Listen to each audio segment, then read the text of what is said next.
Yo, what's good, YouTube? Zamcrow here, aka Scoot, back with the Pokemon Battle Federation Season 5, Week number 6 prep talk, where I will be talking about my team matchup and the team I built for Week 6 of the PBF here against Poketot 90 and his Dallas Staryus. So, that being said, just go ahead and hop into it here. We are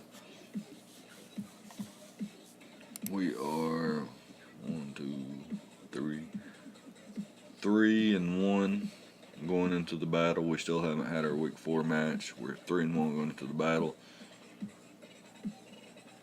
and he is actually 1-4. So we had the advantage when it comes to record-wise.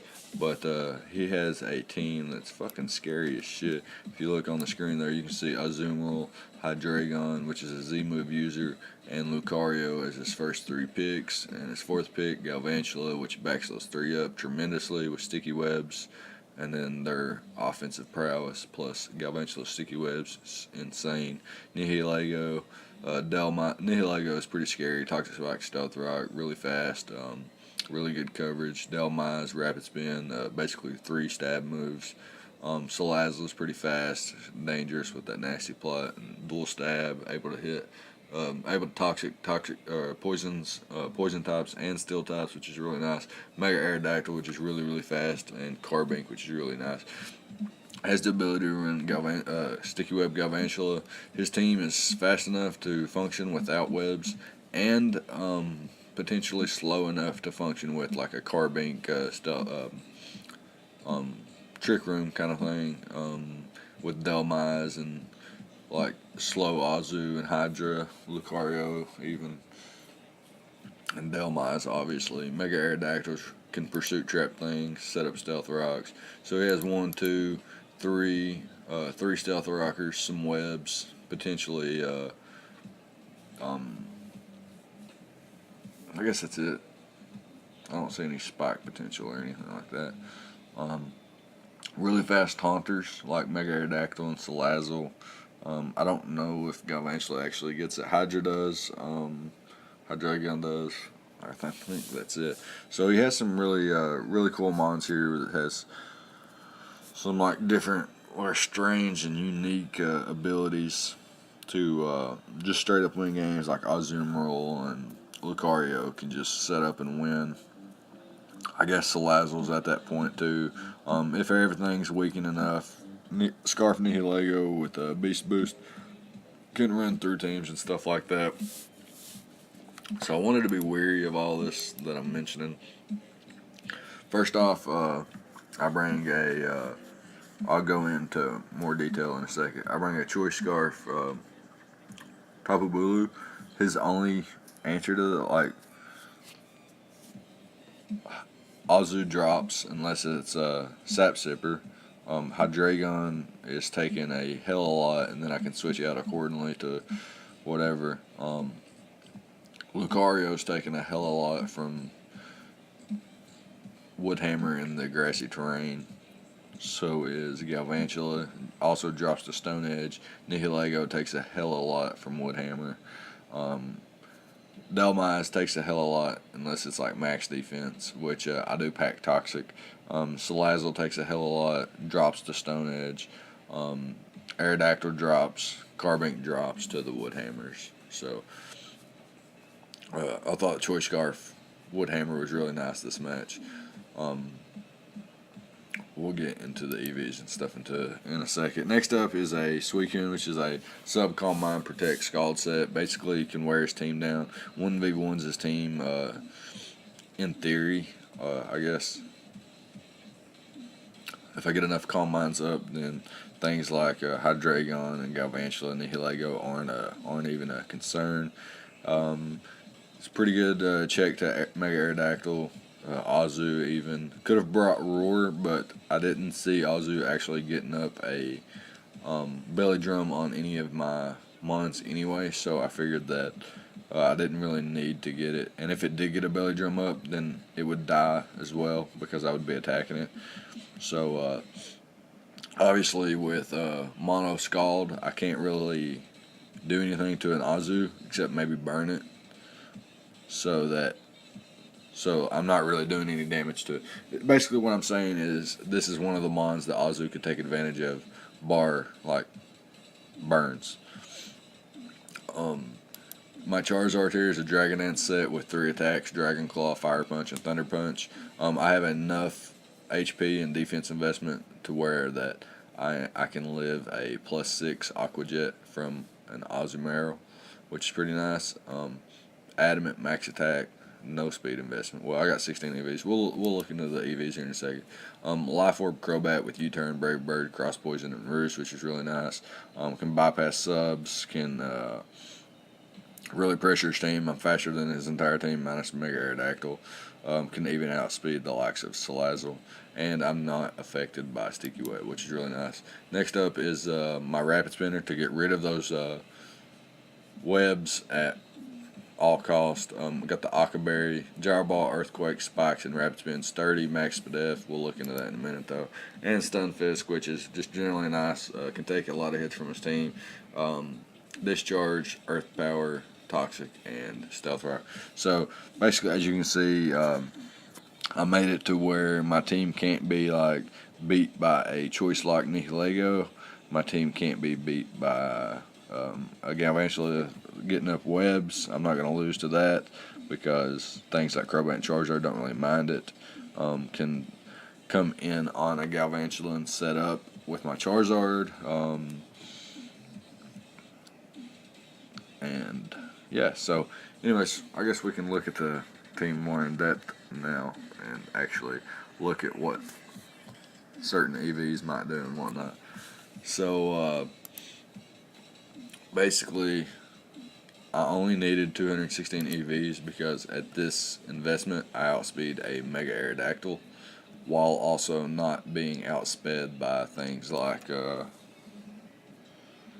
choice scarfed randoms like Azu or something like Delmize or Carbine being like a random choice. Obviously, I'm not going to be faster than other choice scarfers like Hydra or Lucario or Salazzle, things like that. But if they're choice scarf, then it's basically like neither of us are choice scarf. So it doesn't really matter in the long run to begin with. So Woodhammer just annihilates things. If he has an obvious switch like to sack something to get something else, like if it's obvious that he needs to keep, if it comes down to the late game and it's, say, Crobat, say it's my Tapu Bulu and my Crobat versus his Mega Aerodactyl and his Salazzle, and he knows he needs Aerodactyl to outspeed my Crobat, so he's going to obviously go into Salazzle, then it would be best for me to just click Stone Edge instead of Woodhammer, so I can go ahead and knock that out and not put myself in a position to where that I could potentially lose both of my mons. I guess I could always just sack Crobat and then come back in and lock myself in a Stone Edge and hope that I hit my Stone Edges and hope that a Choice Scarf max attack Jolly Stone Edge knocks out a Mega Aerodactyl, but it's very unlikely because it's unlikely to hit and get the perfect roll to knock it out as well. Whereas I guess it's hard to describe a scenario like that. I guess it's just best to talk about easier scenarios. Basically, Woodhammer's my best move to click 100% of the time, unless Delmize is like full HP, and then I'll click Toxic knowing that motherfucker's going to come in. So there it is. That's my thought process. Woodhammer, Horn Leech, my most click move. Stone Edge, if I know he's going to go into Salazzle or Hydreigon to take, or if I know he's a Sap Sipper Azu, then Stone Edge might be my move of choice. And also, if he is Sap Sipper, I can hit that Azu with a Toxic, as well as Delmize with the Toxic, and anything else that wants to come in with a Toxic. That being said, I think it's a really good bring this match. Next up is Suicune. Like I said, Sub, Calm Mind, Protect, Scald. This is more so like if things like Azu and Delmize are gone, and I know I can win with a couple Calm Minds up and just Scald win. And 1v1 like a choice special attack and a Hydreigon or something like that, or even if it's not choice, then it just can't. Like, if it's taunt, roost, then obviously it can prevent me from setting up and weird stuff like that. But it can't prevent Scald Burns, and it can't prevent, like, Scald slowly whittling him down and stuff like that. So I figured, like, in conjunction with Tapu Bulu, I figured Mono Water, Mono Scald was fine. I can come in on Mega Aerodactyl's hits. I can come in Azu's hit, Lucario's physical hits. I can take a hit from Delmize if I need to. Can eat up hits from Salazzle after a Calm Mind. Carbink don't really do much to me. Hydreigon and Nihilego, they kind of need some sort of boost or some like specs or something to do some real damage. So I just thought like Suicune was a really, really good bring in this match.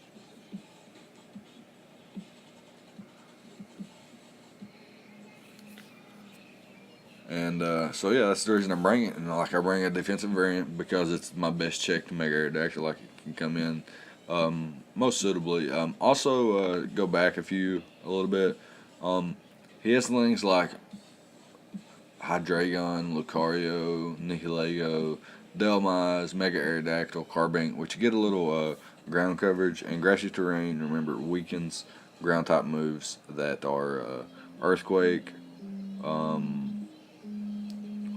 Magnitude, and something else. Earthquake, Magnitude. Anyways, there's so like Earth Power's not unboosted.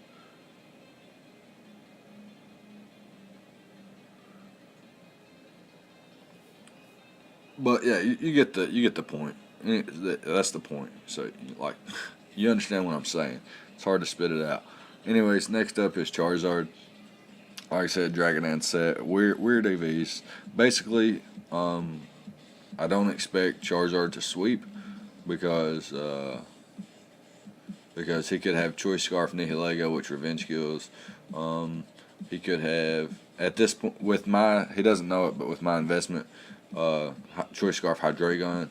Basically, what I'm saying is he has a lot of things that could revenge kill me, which he doesn't know. He only knows that he could potentially have like Nihilego, Salazzle, Galvantula, and that's it. That could be Choice Scarf and outspeed me after Dragon Dance. But he doesn't know that a lot of his other mons are going to be outspeeding me as well. So, yeah, that was important. I'm adamant because just most damage output is best, in my opinion.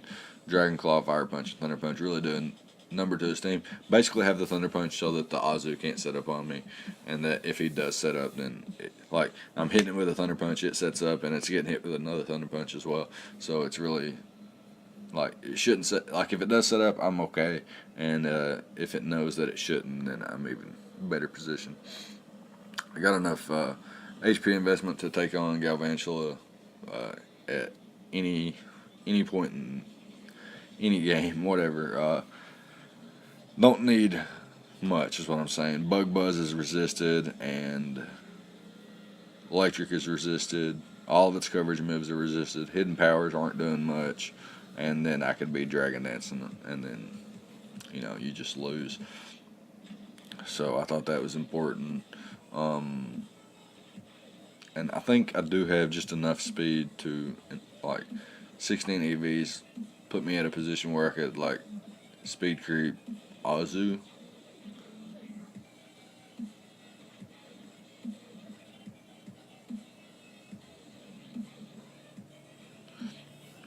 But yeah, that's the reason I brought this variant of Charizard. Nice Firewater Grass Core there with my first 3 mons, and they just put in a lot of work. Individually, they look weird, but together, in my opinion, they work really, really well. So next up, we have Crobat, which is set to outspeed with these EVs. Salazzle. So I don't outspeed any further. Maybe I could have put maybe a couple extra speed EVs in case he was speed creeping a Crobat that speed creeps a Salazzle with his Mega Aerodactyl. Bars. Life Orb, U-Turn, Brave Bird, Cross Poison, and Roost. I bring the Inner Focus, but I'm pretty sure in the match I was Infiltrator. I think that makes the most sense.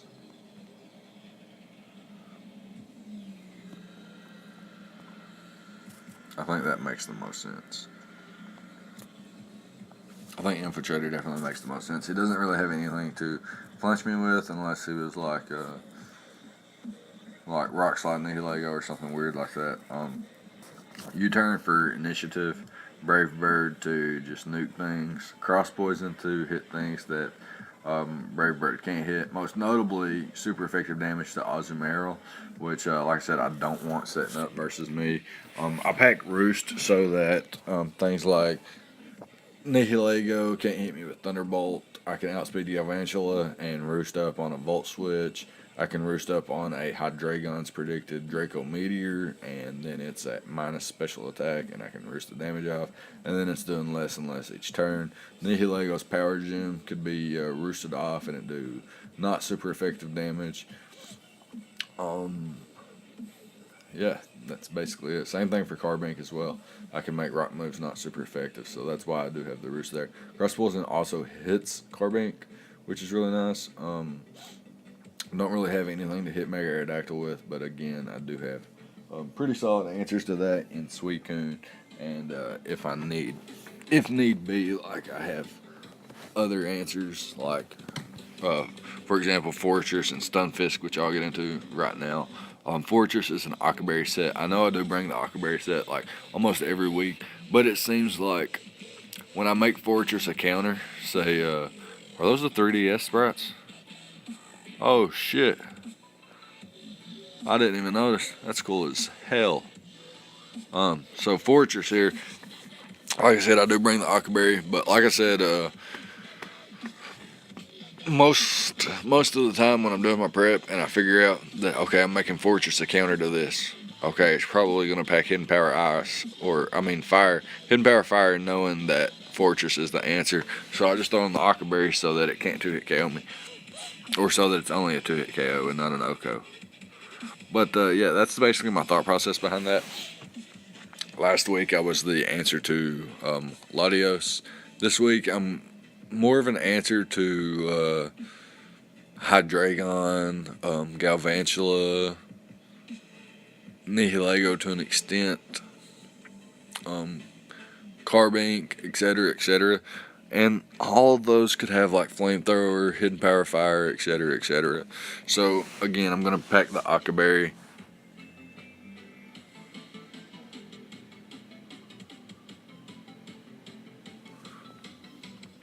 And the Gyro Ball was really nice for the Azu.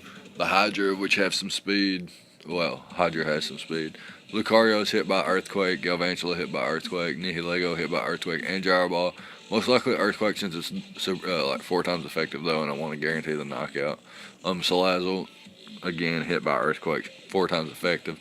Mega Aerodactyl dropped by Gyro Ball, and Carbink also dropped by Gyro Ball. Spikes is really nice. His only hazard removal is Rapid Spin Delmise, where like I have Charizard to take advantage of that, and I can beat it 1v1, as I do have 2 immediate revenge killers to Delmise, and as well as being able to put it on a timer with Tapu Bulu, which it could be a likely switch-in for, so that it's being whittled down as it's spinning away, and I could 1v1 it with Fortress, getting up my spikes and keeping them up, and being very adamant about that. And like I said, Rapid Spin's there for aiding Charizard and Crobat's longevity, as well as just, you know, keeping that little chip off the field. I don't like being chipped down little by little. So yeah, this also allows me to take a hit from like a Salazzle that's like not boosted or anything like that. So if it's like a Salazzle comes in, wants to click Flamethrower, it can't knock me out, I can click Earthquake, knock it out. Or if it predicts me to switch out and clicks Nasty Plot or Substitute, I can click Earthquake and show him that I'm not switching out, and he'll have to kill me and stuff like that. So yeah, I'm not forced out by Salazzle, which is really nice. And I can take like a Fire Fang from Mega Aerodactyl, as well as like a Blaze Kick from Lucario. Next up is Stunfisk, which is my stealth rocker with discharge, earth power, and toxic. Again, can't hit the Delmise, can't hit the Hydreigon for that much damage, but I do pack the toxic, which is very nice. This defensive investment, as you can see down here, it's about an even, almost even in SPDF and defense. Basically because, like, okay, I have Suicune, which is defensive, Charizard, which is bulky as hell, and Fortress, which is especially defensive. Crobat and Tapu Bulu here at the moment being my most offensive mons. Charizard and Suicune can be an offensive mon, and I didn't really need any more like designated defensive mons, so I just made this one bulky on both sides of the spectrum and gave it, you know, above 400 HP stat, which is really nice. And toxic hits things that discharge and earth power don't. Discharge and earth power hit everything else, and like I said, it's my stealth rocker with the ability to paralyze physical attackers, and most likely going to be my lead, because if he leads Azu, I can quick discharge and have a double, like I got a 30% chance to paralyze on the discharge. If I don't get that and he attacks me, then I have another like whatever statics discharge or paralyze percentage, 30% chance. So I have a 60% chance to paralyze my opponent if he's a physical attacker and I'm clicking discharge, which is really cool. Hits Aerodactyl pretty hard, hits and it hits the Azu pretty hard, where Earth Power hits Salazzle, Galvantula, Nihilego, Lucario, Carbink even, which is really nice. So basically, yeah, that's the team, and my reasoning. I got a nice Firewater Grass Core here with some nice Hazard Stack and some U-turn offense into some setup sweepers here that are heavily helped by my defensive core, and it being a defensive core itself, which is really nice. So I think Tapu Bulu can put in the work this match. Really excited to hopefully nag some kills for this monster. Anyways, that's going to be it. Leave a like if you enjoyed the prep talk here, the comment, subscribe, and all the good stuff. And I'll see you guys next time. Battle goes up a little bit after this, so hope you guys keep an eye out for that. See you then.